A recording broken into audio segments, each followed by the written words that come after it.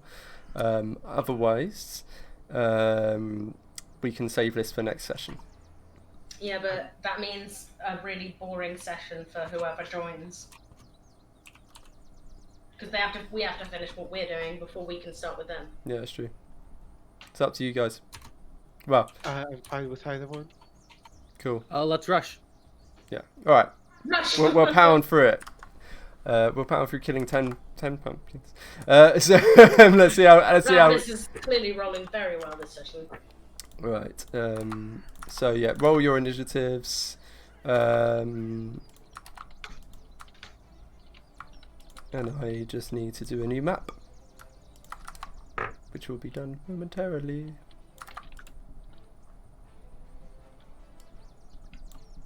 I have to go to the bathroom. Hold on. Yes, you may leave, kitty. Sir? Okay, fine. Both Sterling and Sterling? Excuse me? whatever, Nut Gobbler and Natridge. Have you either of you done the strike with Beauty the Beholder? No. No. No. I haven't had the pleasure. Heard about it, and I had someone looking into it, but no, I haven't done it. Yes. There's a lot of talk of it currently in guild chat about comparing Beauty with the Necromancers, because both aren't good, and if Necromancers are being run out of town, why not the Beholder? It's an interesting point. It's a good point. Because we say so. Samuel, Um. do you need a drink? Yes. Thank you. No worries. Good timing. I'm great at that. Alright, so Bert, I'm gonna, for the sake of not having this ridiculous, I'm gonna have you about this far behind. Yeah, I think that's reasonable, because once they realize that I'm talking to myself over there, I would be following their own. Yeah, exactly. Because Yeah. at the very least, I can definitely spot where Ravenous is. Can I be in the corn? Ooh. Yeah, that makes more sense for your awesome stealth. Yes. Do you want to find more enemies? Not far into the corn, just good enough. That's great. Yeah, there. Cool. I'm just thinking in the middle of the road, it doesn't match that 27 stealth. Yeah, you're absolutely right. It's actually, I just made a point about this recently, that you can't just stealth in the middle of a field. So yeah, I should be paying attention to my own rules. Right, and now to add 10 pumpkins. Although technically as a wood elf, I can stealth under better reasons because I have the wood elf trait. Yeah, it was this exact racial trait actually that I was having this discussion about. So yeah, it's like, because it gets so complicated, because it's like if it's obscured, like even like slightly obscured, you can claim stealth. 3, 4, 5, 6, 7, 8.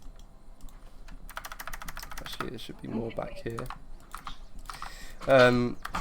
But logical reasoning, even if it's like dim light, if someone has night vision, or even if it's nighttime, someone has night vision, that makes it dim light. But if you're just stood in the middle of a field, there's nothing to hide behind. Yeah. So it's I completely get, but yeah, I apply my logic to it. Right. Oh yeah. So there you go. 1, 2, 3, 4, 5, 6, 7, 8, 9. And this is why I number them 10. Yeah, if I could for something like this, my usual strategy of just giving slightly different names to each does not work. That is a bit too much for that. Lad, what is the feature mask thing you just did? Oh, I tried to do it. It didn't work. There it is. It's called Mask of the Wild. Yeah, that's the one. Okay. Cool. So how are your initiatives? So we got Burke is at 16. Awful. Oh, I didn't Ravenous. re-roll. Ravenous is 7. Lyroon is 17. These are pretty good. 7 isn't good. No. It depends how bad your rolls are, Mr. DM. Yeah. So It also depends on. Here's a good question: are you gonna have them all roll with the same initiative? Because oof. 2 batches. That's fine. Not for us, but in general, that's fine. Yeah. Where's Brooke? I can't see him. He's way back. Oh, okay. Oh yeah, because we snuck. Snuck. Okay. So I got a nat 20 and a 4. That's nice. Which annoyingly still means that they all take their turn at the same time. Oh. Oh. Are you ready to get skewered? It's No. more like lots of scratches. That's tough because we're still getting. 35, 40, 45, 50, 55, 60. So...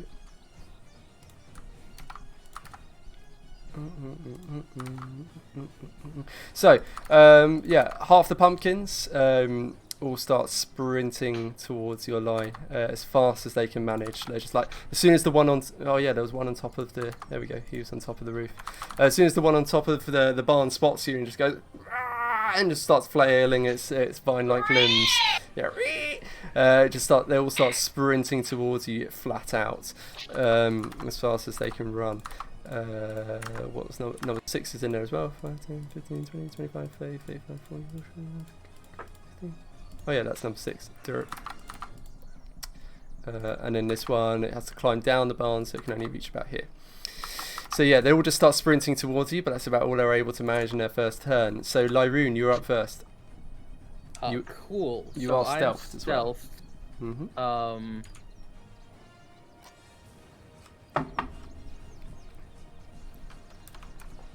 And you can just sit and remain stealth if you want. 25.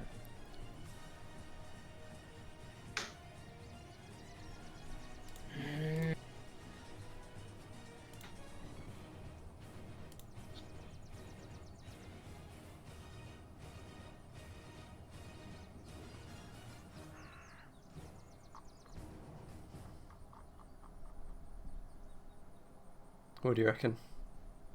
I'm thinking, because I have say 20-yard range. Jesus, why? 5, 10, 15, 20. Okay, yeah, so that's 5, 10, 15, 20, 25, 30. That's not enough. Okay, so yeah, just going to move right over there and take the ready action to punch someone if someone comes within range. Cool. Okay. Presumably, yeah, you'll still be stealth because you haven't done any aggressive actions or anything, so you're just prowling through the corn. Yeah, now it looks like the corn's moving on naturally to other people, but yeah, you're just moving forwards, and yeah, you're just getting into position. But that's about it. Ravenous. Wait, Okay. sorry. Sorry. No, I was going to say I'm very far down. Yeah. Burke. Right, so realizing that he's left quite a bit behind and that Travelers was trying to sneak to the barn through the middle of the road, I would be just dashing full speed, You can straight ahead. you can I get think- just about in front of Ravenous. In front or behind? Oh, 5, 10, 15, 20, Yep. 25, 30, Just 35, 5 40, feet 45, ahead. 50. Yeah, yeah. Normally I'd say like there's a bit of funniness like passing through a player's place, but I think Make it's it 5 feet north as well. No, he just barges past like BAM! Fuck Yeah. you, Ravenous. fine. I Yeah, that think works. Yeah, that actually does work. Yeah, so there you go. So just charges forward like, oh shit, and just starts sprinting, clank, clank, clank, clank, clank, running Yeah, down the oh, road. Oh god, I'm late. He's pulling out his Oh, pulling out his comedically large pocket watch. Yeah, I was about to say if you've seen Alice in the Wonderland, that's exactly. no. Oh, God. Exactly that. Perfect. Okay, Ravenous, you're up. Okay. Everyone's too close to me now to do what I was gonna do. So I'm just gonna Eldritch Blast the furthest away. No, I can't see number 8, so I'm gonna go for number 9. So there is a range in Eldritch Blast. What is it? 120 feet. 120. Such a ridiculous cantrip. Yeah, Eldritch Blast number 9. Go for it. How do I do it without the hex modifier? Oh, yeah, so hex modifier. The hex thing, you can move it onto any other creature. Like, if it dies, you can just move it. Vlad knows more. 60-foot range, though. 60-foot range. We were too far away from them at the time. You can do it now. 5, 10, 15, 20... You can move it to anything as long as the anything that you're moving to is within 60 feet. 50, 55, 60. Oh. So you can move it to 6 or 7 right now, if you want. I will put it on number 7. And then I will attack number 7. Good. Actually, no, I'm not going to attack number 7. Unless it doesn't help anyone else. If I don't. What Will would they have a Raven... disadvantage? What? The point being, I don't want to, like, will it still inhibit number 7 if I hex it for other people to use that hex? If that makes sense. Right, if you're Text only disadvantaging... applies to your own attacks. Yeah, it only helps your attacks. Right, okay, so number 7 and I attack number 7. Yeah, there we go. Sorry, I'm gonna be back in 2 seconds. That's No quite problem. alright. Up until mine. So bright yellow will be the one that's hexed. Because you're going to be moving it around quite a bit, I suspect. Yeah. Right, so Eldritch Blast. I mean, you Plus, don't have anything much better to use for your bonus action. yeah, plus 1d4 from Bless. That's still up. 1d4. Go on, roll a good one. 2! Just Yeah. enough. Just. Yes. Very good. So yeah, just summons one of those purple meteorites and it's spinning around and just sails down the road and just splats straight into pumpkin number 7's face, and it just obliterates a good quarter of its body, just eviscerated into nothing, just splattering out. It's looking very much the worse for wear straight off the bat, but it's not dead. Let me just type out all of the pumpkin's healths. God, so many. Why have I done this to myself? Where's Nora? Where's Van? Right, I miss me alley a lot. What is it? What is it, buddy? Okay, so Oh, that's man, what is? the end of Ravenous's go. Next up are pumpkins 1 through 5. Whoa. I didn't use any movement. Oh yeah. Do you want to move? Do you want to... I'm going to move within 60 foot of number 4. You're going to run towards the pumpkin horde. They'll get to the others quicker. I mean the others, wait, have they still got to take their turn? So pumpkins 1 through 5 haven't taken their turn yet. That's fine. I'll walk through like 40 feet. You can only move 30 feet. I'll walk 30 feet. So you're going to walk 30 feet forward towards the pumpkin horde. 1, 2, 3, 4.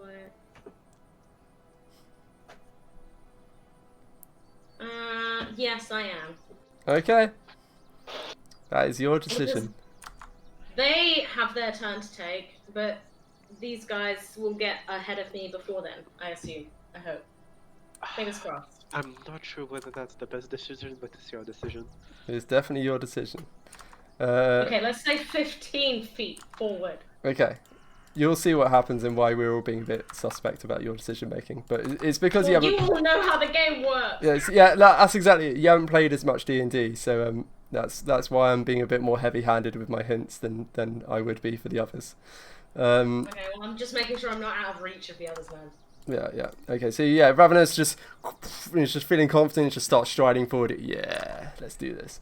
Right, and then pumpkins 1 through 5 take their turn. So 1, 2, 3, 4, 5. That's pumpkin number 1. 1, 2, 3, 4. Kitty wants to get out. Oh wait, actually I can move 30 feet As through. opposed to Odin, who Oh, seems to be Majesty. completely in charge of the statement. That's Oh 'cause yeah. It's because he's not a cat, and therefore, like, being constrained in the slightest is the worst offence you could ever make. I mean, I also have my office door open, so he can leave whenever he wants. Yeah, You're not allowed I out reckon anymore. for Tiberius, it's less that he wants to be outside, and more that the door is closed. That's the issue. Yeah, He's exactly. just gone straight to the door. Oh my god. Leave! Good boy. 60. Oh, would you look at that? Only moving 15 foot forward was a really good idea. 15, 20, 25, 30. It's almost like 25, somebody 30, 55, hinted that that might be a better idea. So basically, so that's the nature of D&D. Mortal Archer, danger zone. Yeah, Yeah. exactly. Danger zone. Ow. Yeah, so basically that's the nature, because you're a ranged attacker. If they were able to get right up in your face, that means you wouldn't be able to Eldritch Blast very well. So That's fine. I can just primal savagery at that you point. can Primal Savagery, but your Eldritch Blast is very good. Your Primal Savagery has worked out very well for you in the past, because you kept rolling that 20s with it. Shouldn't have. Yeah. Should not have worked out well doing Primal Savagery against the Vrock. I wish that I'd been having such luck in this round with my rolls. It's been like very low. You've had one nat 20. One! I got like Yeah. 3 in a row last time. Getting one nat 20 is good luck. Plenty one. It's a 5% chance to roll a nat 20. Anyway, so they all charge forward, and that's their turn. So they're all sprinting forward, just snapping their teeth and just sprinting across the ground, determined to consume adventurers New today. round and the other half, I suppose. Yeah. Thank you. So yeah, and then it's Pumpkin 6 through 10's turn.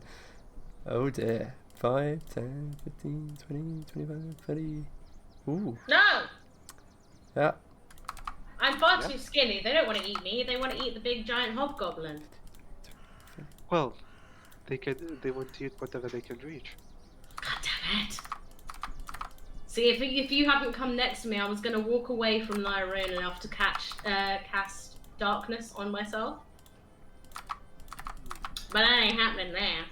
Because you can see through the darkness, because you're... Yes, crazy. I can. All Even magical magical darkness or other... Yeah. Oh, nice. Tieflings can see through magical darkness as well as normal. No, not tieflings. You have a... Oh, wait. Oh, this... Eldritch This to do- Invocation. Yeah, There you go. it's your crazy warlock Fiendish. stuff. Fiendish Sight. There you go. Did I? Yeah. Because some of you know what you're doing. Zoltavir had Fiendish Sight as well, because Wow. he also casts darkness on himself like all the time. Quick question. We don't have a single AoE spell among us three, do we? No. It's going to be really awkward soon. So yeah, Pumpkin number 6 is the only one able to... Sorry, excuse me. Able to get in range, just scampering forward along the road, and just raises up those vine-like limbs that end in talons, and just race towards Ravenous, and just like, ah, and just skips out of the way, and it just scratches across the dirt. Doesn't quite catch her. But Okay, well, there is now one pumpkin within melee range of her. Lyroon. shit. Cool. So, question. Because stealth is just super annoying. If I move 2 spaces to the right and then just charge at 7 with a punch, is that still an unseen attacker? Yeah. Awesome. Cool. I'm gonna do that. I'm gonna roll. And thank you for not being ridiculous about stealth. I think you felt the pain too many times.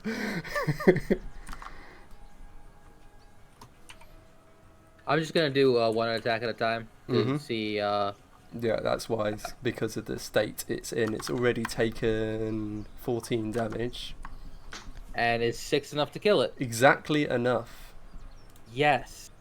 Then that wasn't even at an advantage, so it doesn't matter. Whatever.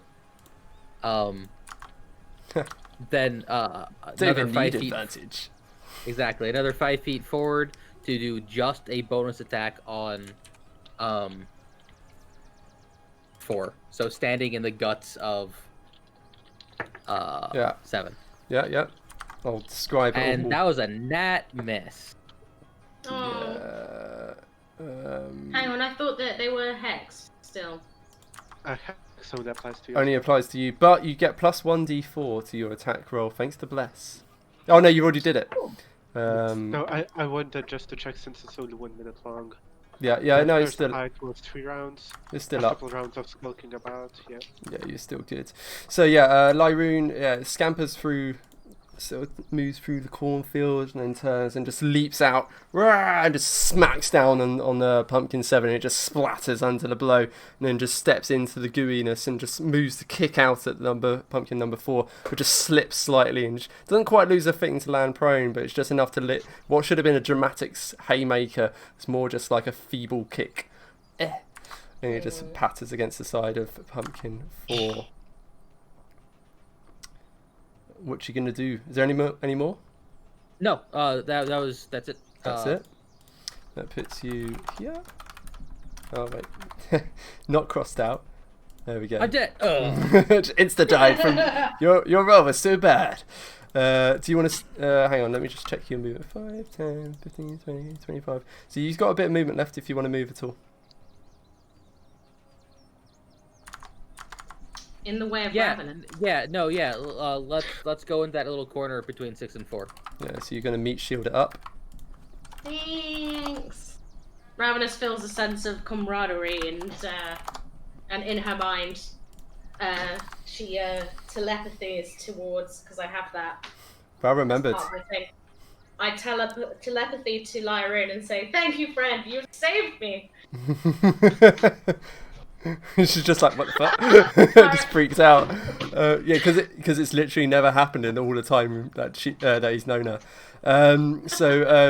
Yeah, so just for viewers, Ravenous is was it Great Old One Warlock, Yeah. which gives her some telepathy powers. So any creature within 10 feet, she can speak directly into their mind so long as they speak one language.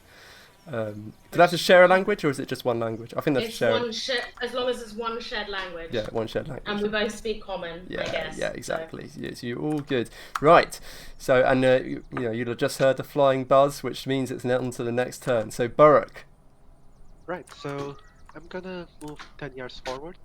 So Yeah. just in the next spot between. And I'm going to smack the pumpkin number 6. The one that tried to attack Ravenous. Okay. And then I telepathy into his mind. Oh, thank you, friend. He's like, what the? Yeah, he would be definitely very perturbed by that. And then he just goes, by the way, guys, this was Ravenous. But You may reply to this message. I think hear it in your voice, so it's not needed to clarify, but still, that's something he did not see coming. Regardless, that's going to be 15 to hit for 8 damage on number 6. Yeah. Yeah, so number 6 takes 8 damage. Burrock just strides forward towards number 6 and just brings around a battle axe. And he just sort of hacks into the side of the pumpkin and just sticks fast, but it doesn't quite eviscerate it. And quick question, how is strong another weapon counted? Sorry? How would I go about drawing another weapon? Drawing another weapon. So your battle axe is two-handed. It's versatile. It's versatile, but you've used it two-handed. So you've gone and then move it into So one for hand. this turn, I am using it two-handed, but Yeah. for the next turn, I would draw a sword alongside. Yeah, so then you wouldn't be able to use it. Yeah, because you can use it one-handed. So yeah, you can absolutely do that. You can do it two-handed, and then next turn you can do it one-handed. Otherwise, you can. Yeah, so that's yeah. the only question is, how long does it take to draw a sword alongside? Oh yes, free action. That's fine. Yeah. Perfect. So I jump forward, just shout out to Ravenous, stay back. We'll handle this. Ravenous And like, okay. Okay, boys.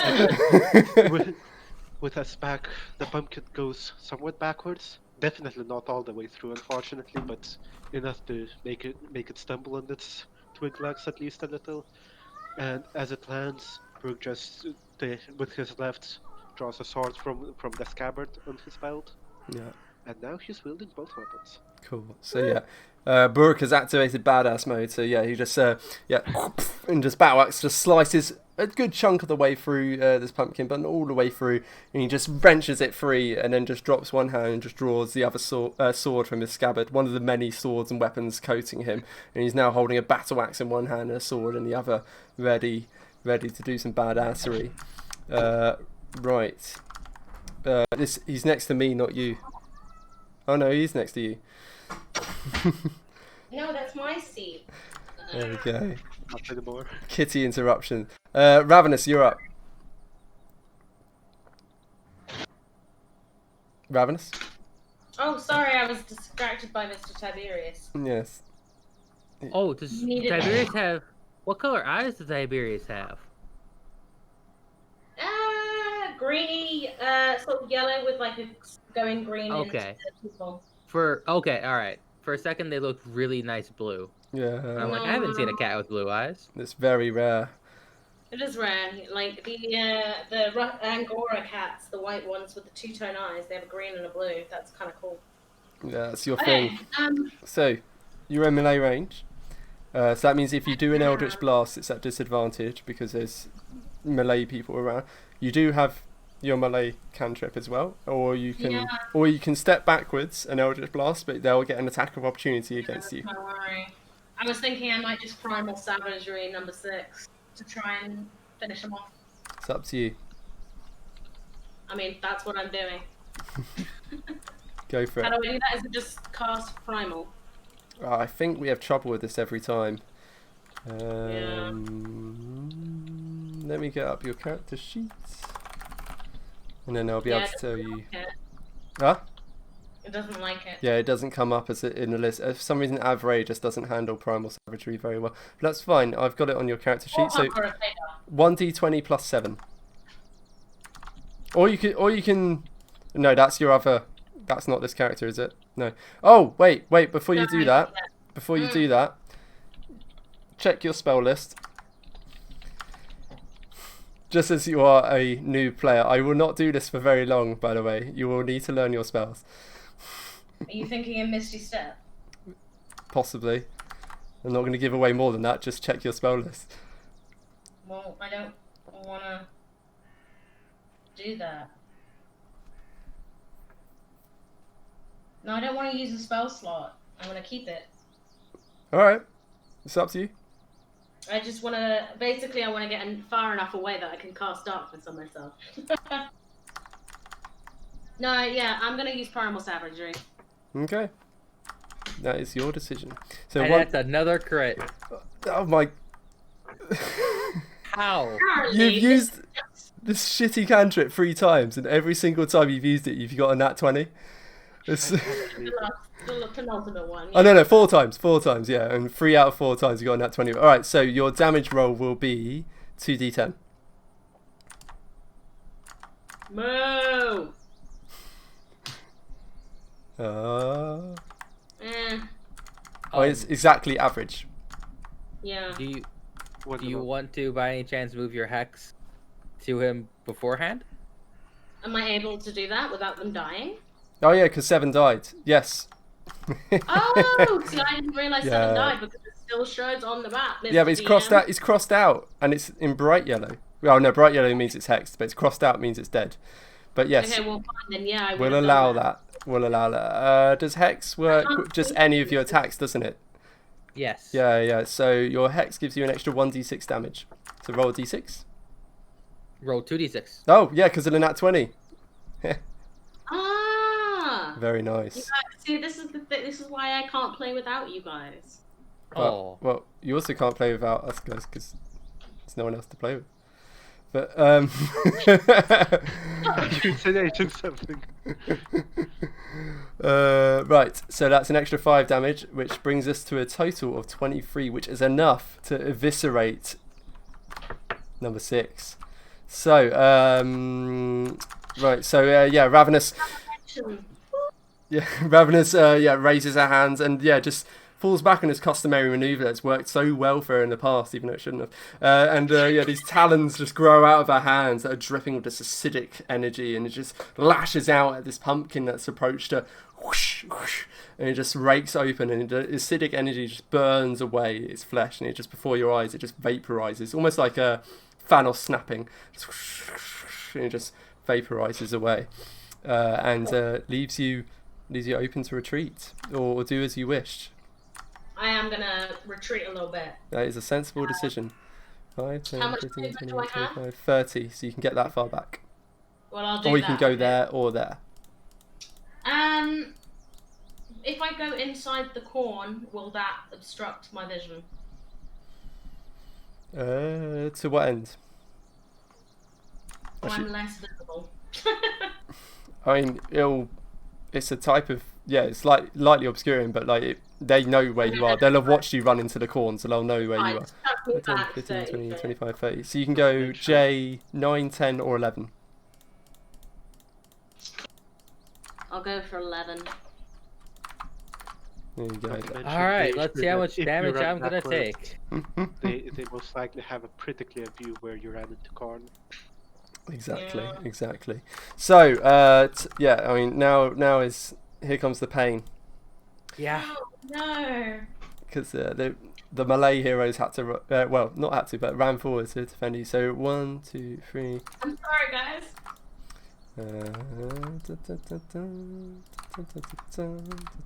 Fine, they're only little tiny pumpkins. Just stand on their face. It'll be bad. Also, you need to move the hex. Can I move it? You can only move it once per turn, effectively. It's your bonus action to move it. Jesus. Oh, I see. Okay. Not good well for us here. No. I only got. There's only 2d4 heals left. Oh, what, the healing potion? Those aren't real. Those don't count. I don't want to use those. Alright, so.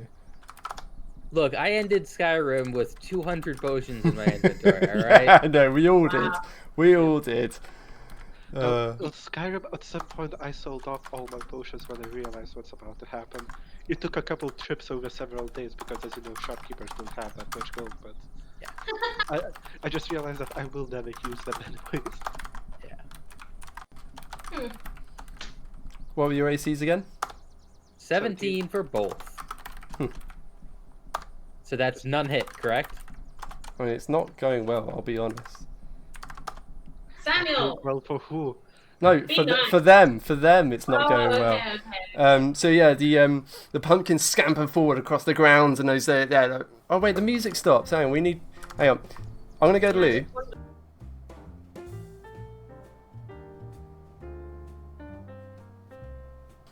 I really don't know how Critical Role do it, where they like play for 3 hours straight and don't go to Lou at all. Just, what? I mean, you've never seen me go to the loo. Not. Maybe the problem's with you. They do those breaks where they have the fan art. Just one break. They do though. one break in the whole session. Yeah, you're right. And Plus, that's to be like a 2-hour like difference between breaks. Maybe they all have catheters. Okay. Yeah, or they're not drinking alcohol. To be fair, that probably helps. Right. My D, yeah. So, did we have any luck finding dramatic? Sorry, Oh, no. unfortunately not. That's all right. I'll find something. One second. Epic comeback. There you go. Copyright free.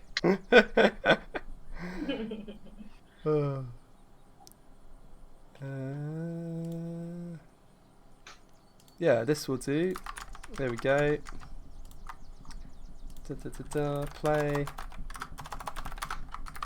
Why does it keep kicking rhythm out?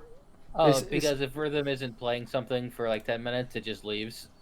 But it was playing, and then it just quit out anyway. It ran out of music. It ran out of music. Oh, okay. Like, I'm only queuing up like 13 songs at a time, and that's Only. that's insufficient quantities of music. Right. But it kept the same one over and over and over for infinity. Well, I mean, I would love to just play The Witcher music because that is the best combat music, but it's not copyright free.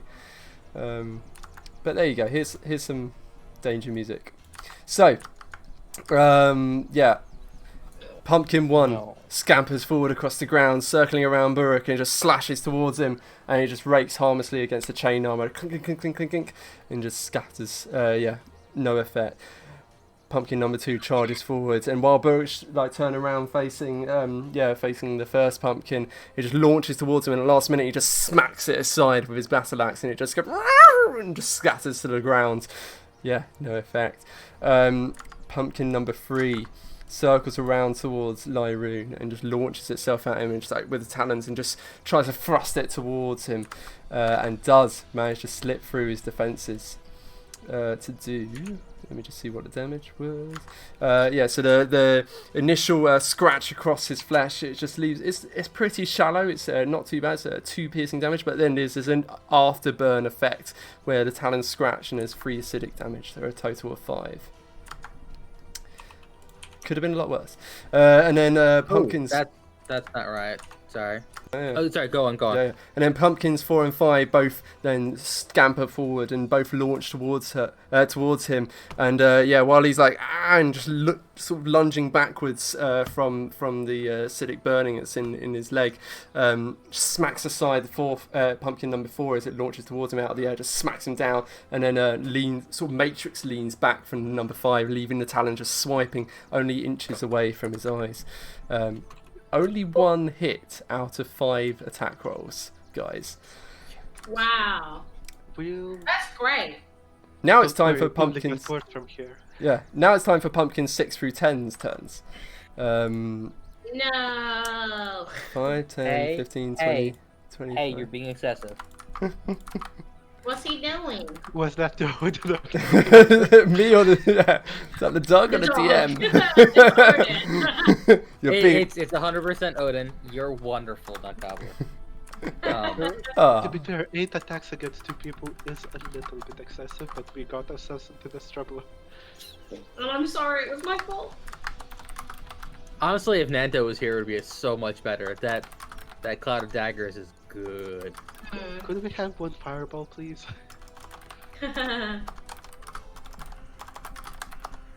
Or like Nanto or like doing some kind of sing-song or some kind of like very chirpy backhanded compliment to them. or burning hands. That would be good right now. Oh, And that's low enough level for us too. that's a handmade flamethrower, isn't it? Sure is. Handmade? Ha ha ha ha ha ha ha. All right.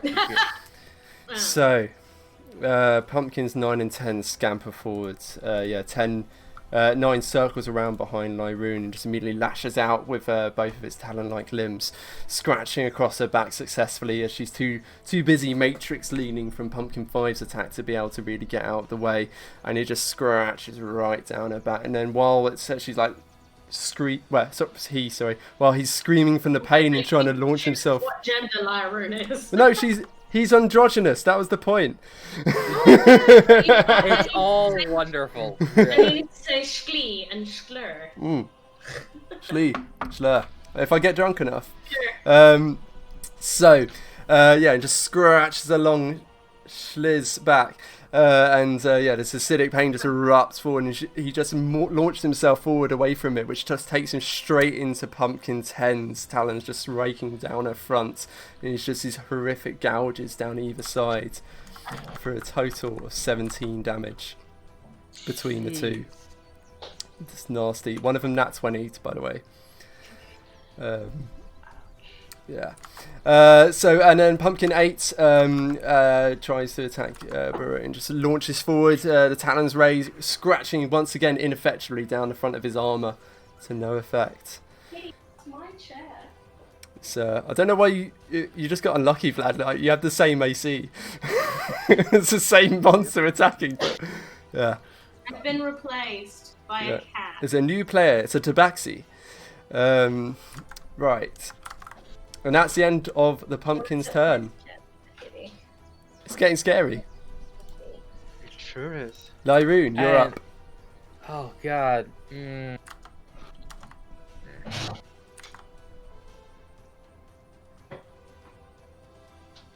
Okay, yeah. You went into the Mind Palace for a second. I did actually. It's a great place. Ooh. And I have a Dimension I have- door. no, I have Misty Step, but I'm going to drink a healing potion. I have 3 of them. Wow. That is your full didn't- action, by the way. Yes. So I'm got rid of a healing potion, and that's 2d4 plus 2. 2d4 +2. Awesome.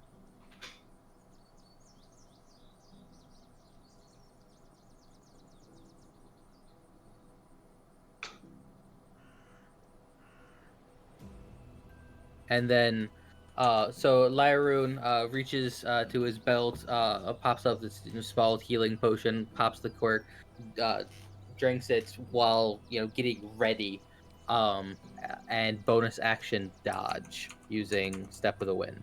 There we go.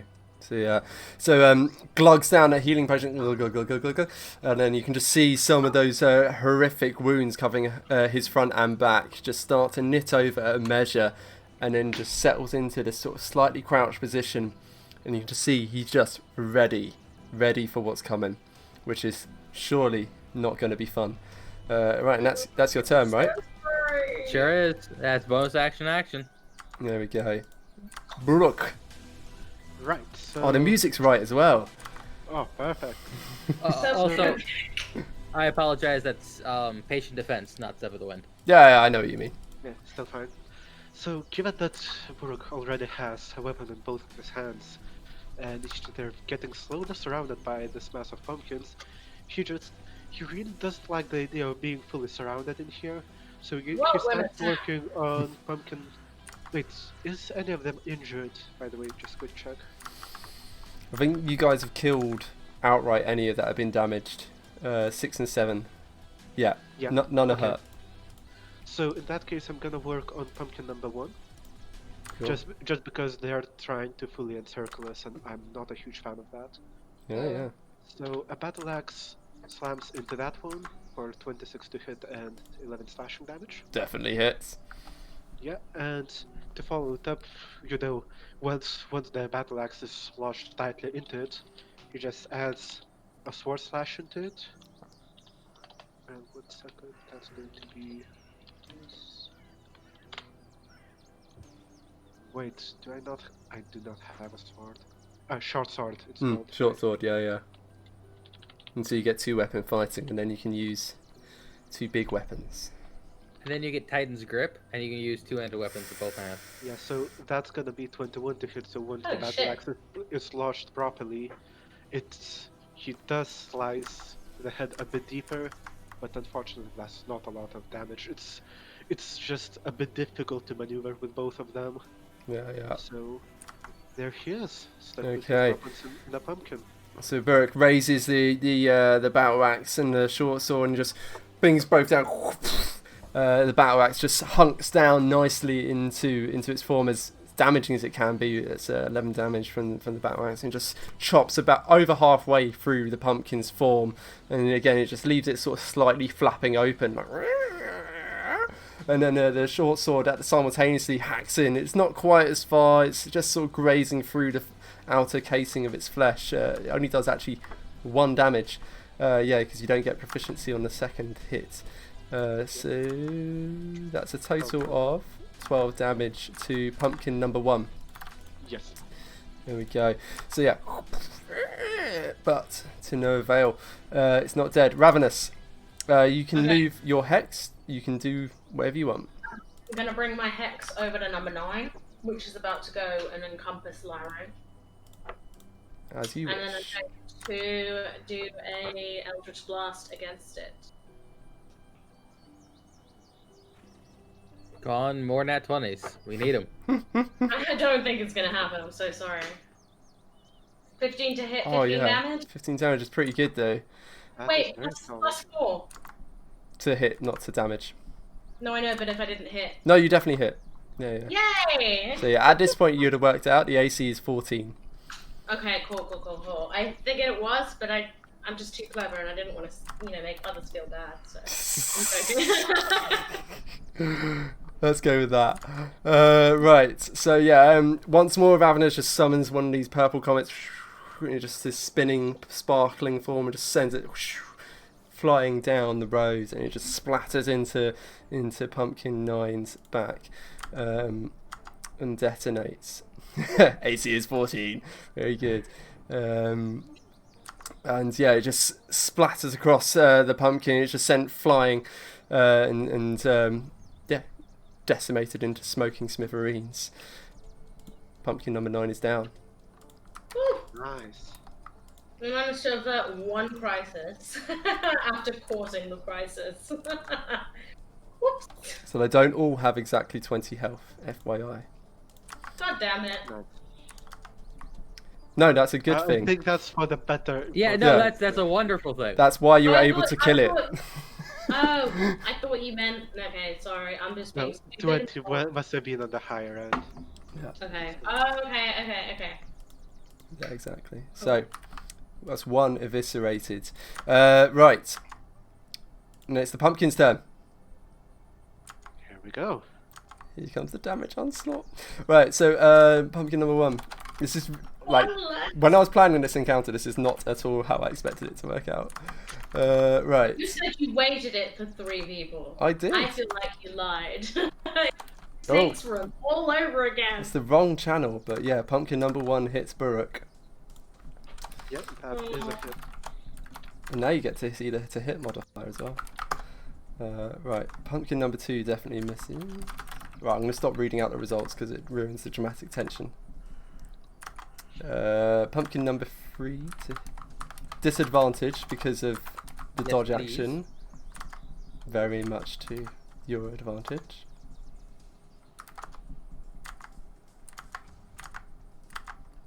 I might as well do all the pumpkins because they all go straight after each one another. Mhm. AC 17, right? Yep. This is a wise action of yours, I must say, Vlad. That said, it does not bring us much closer to killing them, but if one of us can tank them while the other 2 deal damage. That is literally the warlock's job, not to tank, but to do damage. And the fighter to do both. Right. Yeah, all those weapons, you don't got a shield, huh, Brooke? No, the shield is Oh. not exactly Brooke's way of dealing with things. Are you kidding me with these damage rolls? Uh-oh. No, Oh, no, just like 2 nat 1s. Right, so I'm okay with that. Yeah, me too. I'm good with this. I'm okay. Yeah. My conscience feels less heavy. yeah, so the pumpkin starts savaging away. For the most part, Burke's just able to smack them away. If not, his chain armor is just able to deflect the blows. Only one is able to slip through his guard. It is Grievous. He does manage to scratch deeply into his chest, doing 6 damage, piercing damage just from the talons sinking in. And where they pass through, there's acidic residue left behind. It's just burning, almost cauterizing the wound, but in the worst possible way for a further 3 damage. So 9 in total done to Buruk. Lyroon, again, all these pumpkins just sort of launching at it simultaneously, and it is just incredible to watch. It just smacks one aside, leans out of the way of the other, twirls through the air. It's this literal jumping spin spiral. Only Basically, like Neo in the Matrix. it's exactly what I have in mind. Yeah, exactly. It's just like Neo bullet dodging. And it's just crazy monk shit going down. It's only a monk could accomplish this, just spinning through the air between the strikes. Only one out of, what is it? 1, 2, 3, 4, 5. No, 4. Out of 4 of these creatures attacking, only one manages to slip past the guard. It just nicks across her, and it's barely barely catches him for a whopping 2 damage. Just say them. That Them. makes everything go away. No. That is the pronoun, okay? 2 damage. Like, it's ridiculous. Right. Top of the round. That takes us to Lyroon's turn. Do a windmill. I really wish I could. Hey, DM, can I have a magic item that allows me to attack an AoE? I know. All the keys released simultaneously. I'm afraid not. What are you going to do? In terms of damage... oh yeah, Number 9 Nine's, and number 9's dead. So, Oh, That was the one you instant detonated. okay. Number 1 is hurt, but you can't get to him. It's What? bad to Yeah. beat on that, but that's my business.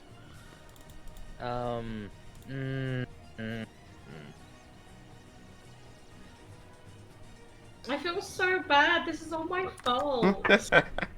I mean, it's, If my sneaking had been better and I hadn't been doing my own theme tune out loud, it would have been fine. blame Avray. The Fuck dice. you, Avray. Yeah, exactly. There you go. Demonetized. Right. Bad words. It's fine. We'll bloop everything out. You can bloop it Yeah, out. yeah. We'll edit it out in post. Don't worry. You can bloop it out. I'll edit it for you. We'll Sam. bloop everything except that out. everything's blooped except for the swear words. Yeah. So yeah, not sure if this is gonna go well, but whatever. We'll see. Going to do a single punch to 2. Okay. Let's see how you go. 27 to hit for 6 damage. Definitely hits. And then bonus action, use my last bit of key for another patient defense. All right. Continuing to take on the tanky monk roll. Sorry, my TV just turned itself off. There we go. Sorry, Right. I'm just petting the cat. Okay. So, yeah, Lyroon, just one quick rapid jab to, what was it, number 2, sorry. Number 2, yes. Yeah, number and 2. then back to the defensive maneuvers. Yeah, exactly. So yeah, just a quick rapid punch to the side number 2, and yeah, it just does a reasonable amount of damage. Just staves in its sides, and you can see there's a decent amount of bruising to the fruity flesh. Yeah. Ooh, 6 fruity flesh. Fruity I like the alliteration. Fruity flesh. And then just settles once more. That slight crouch, just ready to dodge the incoming onslaught. And yeah, he is out of key, out of any of that monkish energy. It's going to be a tough bout from now on. Right, it's already a tough bout. An even tougher bout from now on. Baruch, you're up. Right, so You're making me feel first, bad. I already see one pumpkin who's been sliced somewhat open. I need to finish that, don't I? So I'm gonna go for a battle axe strike at number 1 it was. Mm-hmm. Yeah. That's going to be 24 to hit. Definitely 10 more hits. slashing damage from it. And that kills it. Perfect. So that's one problem solved for us. Woo! And once that's done, I would just go ahead and slash at number 2 with the sword. See how you do. Go on, kill it. Come on, kill it. Shouldn't be a kill, but we'll see. Come on. Minus 3. That's going to be Ooh. 26 to hit, so it definitely Ooh. lands straight into that pointy teeth mouth. And sadly, it only does 4 damage. It's not that easy to get that much force into a weapon when you're wielding it with your non-dominant hand. Yeah, I mean... Does 2 have 10 health? Come on. No. Ah. Just that 10 health. So yeah, Baruch raises the battle axe and just cleaves apart another pumpkin with ease, and then just swings around the short sword and just jams it forward into pumpkin number 2's mouth, just making a quick ruin of its insides. Just carving it. But yeah, you good job. You've taken down another pumpkin, but there's still over half left. Ravenous. Unless there's anything else, Baruch. Nope, that's Yeah, it. yeah. Ravenous, you're up. I'm gonna move my hex to number 5. Not the one that's hurt. No. Well, Both are reasonable. no, because there's enough hurt that these guys will be able to manage it. Okay. Oh, I don't know, because now Vlad's upset. No. That wasn't. I'm not upset. You do whatever you do. That was more of a either one works. Like, yeah. So if I explain D&D mechanics here, so yeah, you can either go for the one they haven't hurt at all and they'll be able to finish it off, but they're going to get a turn next. So if it's alive, it gets to take its turn and take an attack. I Yeah, get so- you. Okay, right, I'll finish off number 2. Wait, I'll move my hex to 2. Wait, but it has, like, no health left! So it's a Okay. poor use of your attack. It's taken 10 damage. You don't know how much health it's got left. It's bloodied at this point, which means it's Okay. taken over half its Move health. my hex. Move my hex to 2, Alright. and then I will do an Eldritch Blast. Eldritch Blaze. My precious. 20 Wow. damage! No. No, wait, but +4 means it hits 14. Plus one. No. Plus 1d4. 1d4. Plus 1d4. So we have Please 4. Oh my god! So it is. But also, you should have gone with your original plan then to target 5. Yeah, but- I know, but I don't want to ruin everybody's fun, so Wow. I caused this mess, remember? Yeah. Good job. Wow. Yeah, so you have Ravenous again, summons one of those purple meteorites, which just gains and gains and gains and just sends it. And at first it's off target, it's just skewing slightly to the left and it's going to go wide, but that rush of warmth, and it's kind of like bowling where it's a bit of spin on the ball and it just sort of arcs in. Yeah, and it just like spins round. It just spins around, just spins around, just smacks into Pumpkin 2, and it just obliterates it, decimates it into a little more than atomized dust, and it just. I'm especially happy about that bit because a little to the left of it, that was Buruk. yeah. So he just sees his Eldritch Blast coming towards him. But he sees Eldritch Blast saying straight towards him, and just whoop. He was like, oh god, oh god, oh god, oh god. Oh, okay then. And now here's the most important turn. Do I die this turn? Oh no. We're about Wait, to how die. much health points do you have left? 17 or something? You should be able to. Okay. I only have 15. Ooh. Like I said, Does Ravenous have any kind of bring back to lifeness? There's There healing are potions benefit amongst you. checks to stabilize. I have some healing potions, I think. Cool, because I don't. I gave it to Hala, and now she's gone. She left us. Oh, I think you can take it back, to be fair, in that scenario. Joking. Oh, okay. Oh, it's disadvantage because you dodged again, didn't you? correct. Wow. So, the remaining pumpkins move forward. Pumpkin number 8 launches itself towards Burke, and the talon just scrabbling at his chain armor, and he just smacks it aside with his battle axe, just splattering it to the ground again. And not only that. Oh. And with it, once I smack it down, I just go ahead and try to smack it back for it. So, you know, the moment the pumpkin number 2 exploded, my sword was free again. So I just managed to move it in front of me to block the pumpkin, and naturally just smack it with a battle axe. That can't be- Naturally. Naturally. Yeah, I mean, what else would you do? Ooh. That's gonna be Ah, you're... Of the last course. parry. Yeah, so this is your feature, Martial Adept, which gets you 1 extra superiority die. Yeah, so Very I have nice. 2 extra moves of it, but 1 extra die, which is more important in this case. Yeah. And that's going to be 16 to hit for 11 damage in it. That was number 8, right? Yes. Yeah. I was very confused at first. I was like, "What? How are you?" I thought you used them all up, but yeah, you're absolutely right. No. Right. So it's 11 damage to number 8. Okay. Right. Yeah. So yeah, number 8 launches itself towards him, and yeah, it just scrabbles ineffectually, and he just smacks it aside, and then just whirls their battle axe around and just slices into it.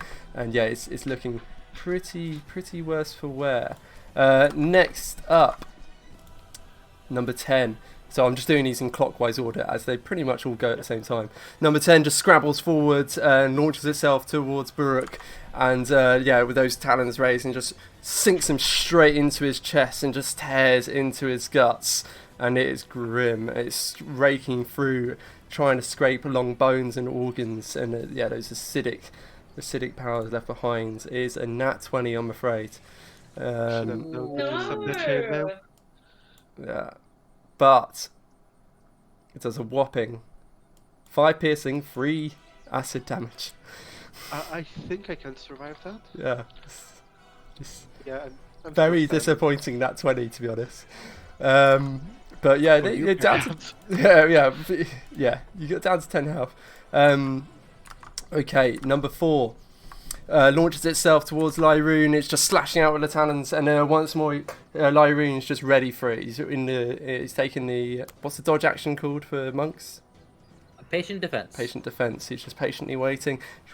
and just smacks it outside with one palm. Number 3 comes towards him, raking forward, and he just Matrix leans backwards out the way of it. And then number 5 comes scraping towards his ankles, ready to take advantage of the Matrix lean. And Lyroon just full on Matrix leans backwards, and then just hands out behind him and just flips backwards out of the way. Not a single blow landed. Nice. Right decision. Lyroon, you're up. All right. Gonna go for 10. Wait, yeah, 10. Okay. So that's boop boop 1d4 minus RR2. Since I don't have my bonus action for anything other than Just normal punches. Alright, so you were going for number 10. ooh, oh, that second one missed. Oh, yeah, that is unfortunate. I mean, you rolled 4 and 2 on the original roll, so yeah, it's pretty forgiving regardless. Like, Okay, all yeah, right, that's yeah. that's fair. To roll 1d20 and get a 4 and then still manage to get 15 as a result, it's pretty damn amazing. Yeah, so Lyroon, maybe slightly off kilter from having just done a backflip out the way of of the attacks, and just tries to slam a fist down into pumpkin number 10. First smack manages to stave in its flesh again, and again the fruity flesh just taking quite a nasty bruise from it.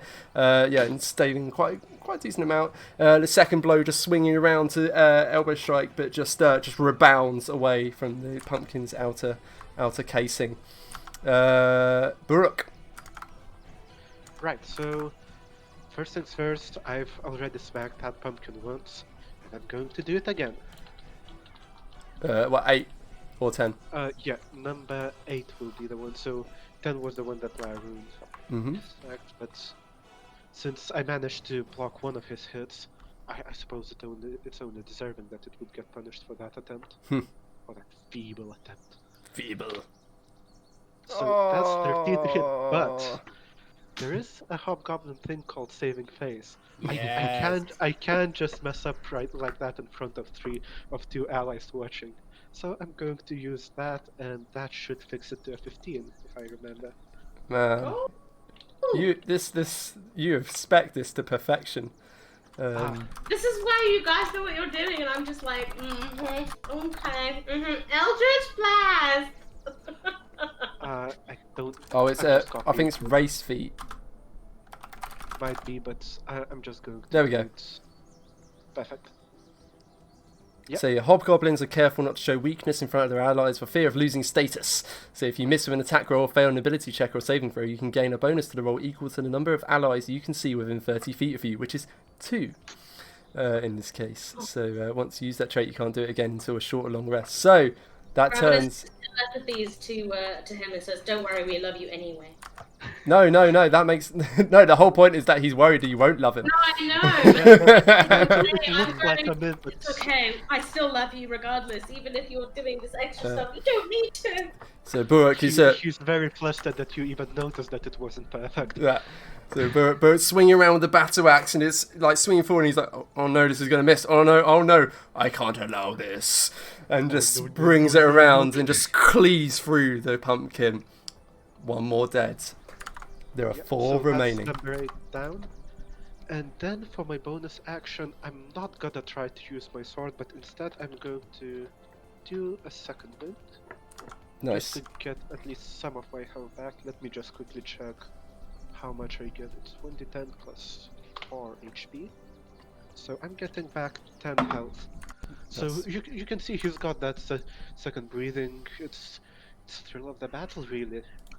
He's enjoying this by now. Yeah, just takes in this carefully measured breath, and you can just see the wounds seem to... They don't heal over, but he's more just less bothered by them. He's just in the heat of battle, and he's this is what he's built for. This is what a hobgoblin does. Ravenous, you're up. Okay, so I'm gonna move my wait. deck. Oh, Sorry. Okay, never mind. Everything's great. yeah, all good. So Ravenous, you're Yeah. up. In terms of creature statuses, number 10's taking damage, number 2's taking damage, number 1's dead. Yeah, number's dead. So number 2's taking damage. No, number 2 died earlier. Yep. Yep. So let's just delete. Okay.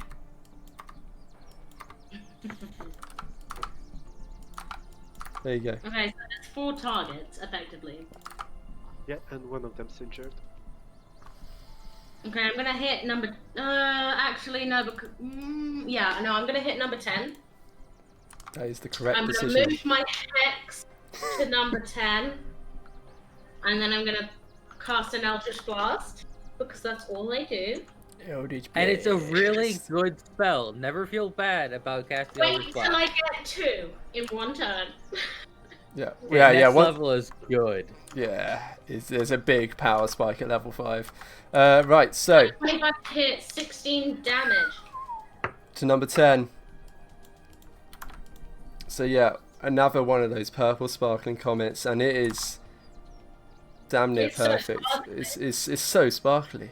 Yeah, it's just all this glitters coming off it, and it just sails down the road, and it just decimates another pumpkin. Just doesn't quite atomize this one, but it just sends it spraying outwards, soaking Lyroon and Buruk in pumpkin goodness. It's basically like a sparkler went off, but Yeah. as well as the sparkler, there's also parts of fruity flesh. Fruity flesh. Fruity flesh. Fruity flesh. Boom. Right. Make fun of my accent. And that I'm leaves joking. just 3 pumpkins remaining. I'm totally joking, by the way. And guess what? And they're all attacking me. Yeah, because they're all surrounding you. I'm sorry, I wanted to go for number 5, but then I thought, what if I don't get enough to kill it? I'm sorry. I'm just going to screenshot this so you can see what happens. What do you mean? Oh, I forgot to add okay. the +4s, but yeah, you get to see what I Still, mean. that's amazing. That's It's a So yeah, Pumpkin 4 launches itself towards Lyroon, and again, she just even though he is not in that patient defense waiting, it's monk shit. It just steps out of the way of the talons raking towards him, no problem. Pumpkin number 3 launches forward, and again just smacks the pumpkin down to the ground, no problem. And then pumpkin even number worse. Pumpkin number 5, ready for this, takes full advantage of him being fully distracted with the first 2 and launches itself forwards. nice. I'm just And gonna does 17 damage. 9 damage. Yeah, so just the talons rake down his back, another set trio of deep scrapes down his back, and again that acidic burning just ripping out from the wounds. 9 damage in total, 6 piercing, 3 acid. Lyroon's looking in a pretty bad state, but it looks like That's, it's the end of their turn. So, Lyroon, counter-attack. Oh yeah. So, I'm going to.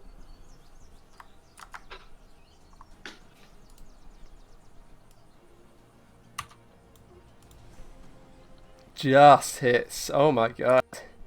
Doesn't matter which target because they're all full health. Which one? Let's go with 4. Mm-hmm. And then as I punch, there's a strange cloud of. It looks like. It looks somewhat similar to Ravenous' attacks, kind of like fairy lights. And you blink and just Lyroon isn't there. And I want to Misty Step like 30 feet backwards. 15, 20. No, 20 feet backwards. Oh, 9, 10, 15, 20. There. M10. Right there? Yes. Yeah, okay. So it just smacks down into Pumpkin 4, and then, yeah, before your eyes, this is sort of purpley. Is it purple? Let's go with light green. Yeah, it's light green dust, just sort of, this light green cloud sort of envelops him in moments, just pooling down across his flesh, and then just as it vaporizes away, he's gone, and he just rematerializes 20 feet backwards out of the thick of things, and in relative safety. fancy. Burlock! Like, I know it's usual, but for Burke it's fancy. I mean, Right, it's so- unusual for a monk. Yeah, so finally, as he finishes dealing with everything that was surrounding him, with a couple convenient blasts to his right, just splitting anyone that tried to stand between the two fighters, Well, he looks at Lyroon and realizes that the monk has just disappeared in a poof of light green flash. Just not quite smoke, but Smoke rather bomb. flash. Not quite close. Yet, a good chance can't be wasted, so he steps into the exact spot Lyroon was a moment ago and Ooh, continues whacking at pumpkin number 4. See how you do. you're so brave. Not much left to do at this spot. No, I know, but it's still quite brave. Just saying. So that's going to be a battle axe swing, which does connect, although it doesn't seem so only to cut a couple of the appendages off. Mm-hmm. Definitely not enough to kill it. Exactly What can we tell right. about the short sword though? Let's see. Buzz, buzz, buzz. Yeah. The Yeah. short sword is quite Every minus time. 4 3 damage. from that. Yeah, so 8, 13, 9 17. total. That is enough. Yeah. So yeah, Buruk. Yeah. As soon as Lyroon vaporizes away, Buruk's just like, well, time to continue murdering. And just steps Well, forward. an attack. And just steps forward, swings forward with the battle axe, hacks it into the pumpkin's form, and then swings with the short sword, and it just severing away some of its limbs, and it's just left. This sort of pumpkin is still gnashing away, but it's got no limbs left, and it's just stuck there. It's just this immobile thing, and he just boots it away. Yeah, one more dead pumpkin. That is Ravenous gone to the loo on her turn. That's a bit awkward. Yeah, exactly. So there you go. You've got 2 left. It looks like I balanced this perfectly. Yep. There you go. It's like the Crucible. Actually, well, Crucible really seems to depend on the groups. Like sometimes it's just terrifying. Sometimes it seems to be just fine. I mean, Honestly, it depends on the DM as well. Oh, yeah, there's an element of that. I tried to do the first 4 rounds with how Cobalt Encounter Maker made so that they would be appropriately difficult. They just tore through them. I couldn't do anything. The longest one took 3 turns. So for the last one I went a little bit overboard, but at least they had a good time. Yeah. Well, that's how it should be. Yeah, round 5 should be terrifying. Right, Ravenous, you're up. Just the perfect time. Not quite. but Yeah, let- not quite. You were next, but yeah, sure. Right, so 5 or 3, and move your hex, I presume, and let's do this. Can you? Oh wait, hang on. You've already put it there. So neither 3 or 6. Is it 5 or 6? 5 or Sorry. 3. 5. 5 or 3. So neither of them have taken any damage yet. Nope. I'm gonna go for move my hex to number 5. Mhm. And take an Eldritch Blade. Eldritch Blast. Let's see how you do. Wow. Hot damn. Solid. Jesus. See, this is why I was saying put it into charisma. Your level 4 upgrade. I Yeah. literally am so shocked. I'm glad you talked me into it rather than taking a feat. Yeah. It's just warlocks, man. Right. So yeah, another purple comet just.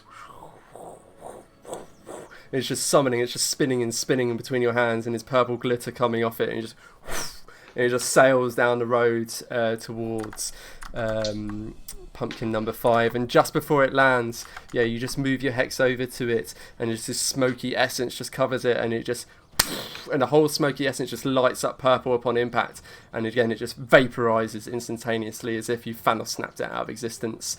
Not even orange goo just spraying, just nothing, just dust rising into the air.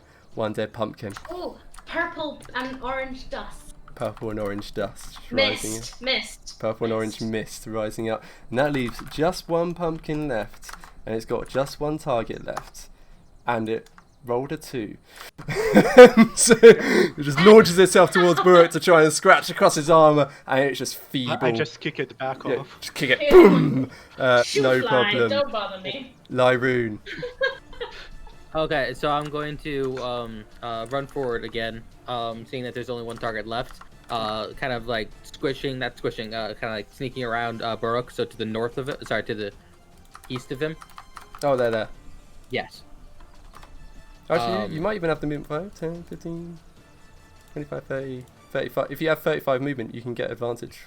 Not I advantage, do. but flanking. You know what So I yeah, mean. I will Oh. definitely do that. So you get +1 to your roll. Was it +1 or +2? +1, I think. Okay. Let me check the rules. Let me check.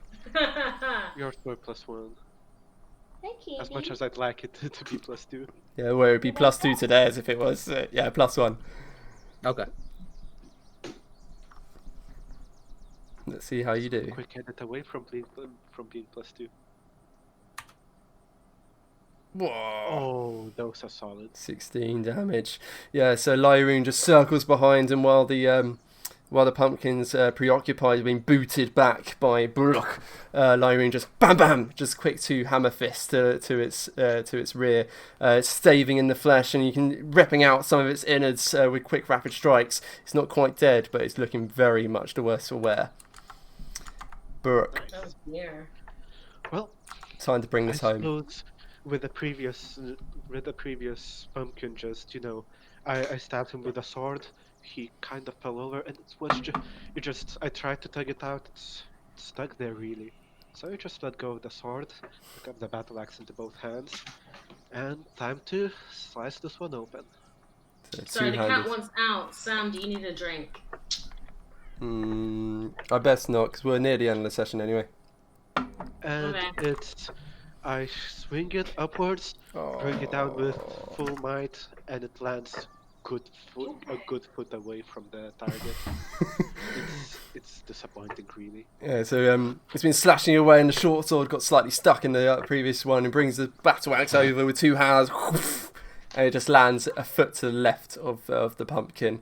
Unfortunately, that is a nat 2 with a blessing of nat 1, so for a total of 8 to hit. Ravenous. Well, Please finish this off. Yeah. obviously moving my hex over to number 3. Yeah. Clearly. I think your hex lasts for like an And, hour as well. Yeah, it does. So I've moved it across, and I feel very confident at this point, and I'm gonna look stupid if I don't. Ravenous does like one of these kind of like very anime like like, and then kind of like throws her Eldritch Blast at the final opponent. Let's see how you roll. Oh, Plus 1d4. but- Roll a d4. Oh, I'm doing it! If you get 2 or higher, then it's all over. Please. Hey, you got a 4. There we go. So yeah, how do you want to do this? So I just explained what I wanted to do. Yeah, I but wanted you do to your anime thing. Yeah, right, okay. So yeah, she's. I did a very over dramatic, like, Yeah. whirling around myself, like very, and then, kind of Dragon Ball Z, kind of like where I'm hyping it up way more than it actually needs to be hyped up. Yeah. And then I kind of like, yeah, take it from inside myself and. Oh. I think Discord's like cutting out the upper volume of when you scream, like that. Just overly dramatic, like this purple meteorite just swirling her limbs around it. Like, yeah, I'm gonna make a milk this and moment. I do a kick as well. I do a kick. Milking the moment for all it's worth, and then just and then it just this purple meteorite just sails down there once more. Another pumpkin decimated, and another spray of pinkish orangish goo spraying over Lyroon and Baruch. You've done it. You've defeated the pumpkin horde. Literal horde. Wow. That was spectacular, I have to say. There's no signs of further threat nearby. The barn looks pretty empty. You can't hear anything except for the buzzing of flies and the tweeting of birds nearby. Lyroon's gonna find some patch of ground that isn't like entirely covered in pumpkins and just like collapse. Just like sit on the ground like.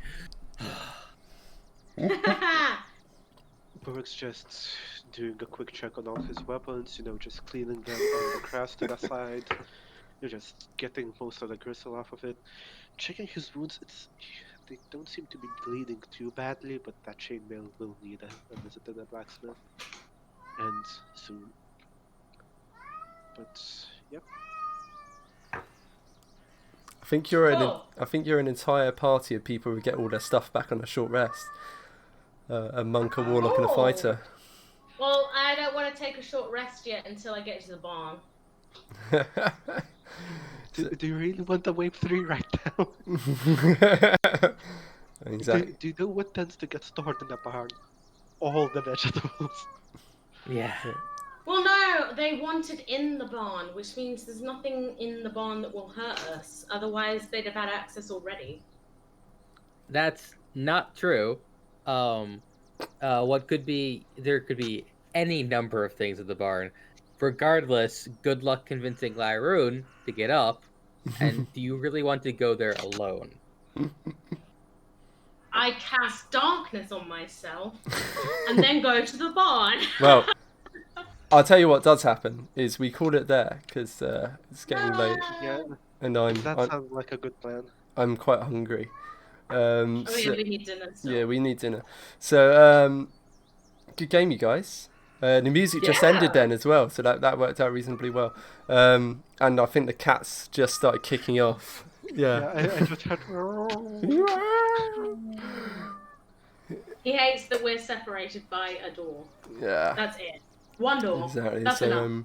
well done, you guys. You defeated the pumpkin horde and the initial pumpkin ambush. Yeah. So, well, not ambush, but wave. Yeah, the barn remains sealed for now, but yeah, it sounds like Ravenous has got designs upon it. We'll see what happens next week. Well played. I'll work out the experience and post it up afterwards. So, did we level? Yeah. No. Session. Yeah. It is always a valid question because when you stop asking it, you stop getting leveled. No, you'll see. I always post the exact experience you get after each session. Nice. In the I've got the rewards channel on the Discord. Twitch people, thank you for watching. Much appreciated. If you're still watching, Sirenscape, thank you for the. We're up to 7 now. Yeah, it's pretty good. Yeah. How did that happen? Yeah, right. I don't know who's watching. I've been working my magic. Let's Yeah. just say that. Oh well, there's even chat. Look at that. Yeah, nice. Oh, it's Mel. I told you I've been working my magic. There you It doesn't. You don't need to know the result. I mean, you do. Yeah. You don't need to know what the result came from. Yeah, good. No, it's good. Well, so thank you very much, guys. Well done. That was incredibly tough. I think we can all agree. About as tough as the snake round, probably slightly harder. Only because there was less of us. Yeah, exactly. Good stuff. Yeah, thank you, Sirenscape, for the fly buzzing noises and bird tweets. The moo. Moo. Let's do an extra moo just to be certain. No. There we go. Rooster. Oh. Excellent. In fact, I didn't use any of their noises for when you were doing your Eldritch Blast, like Oh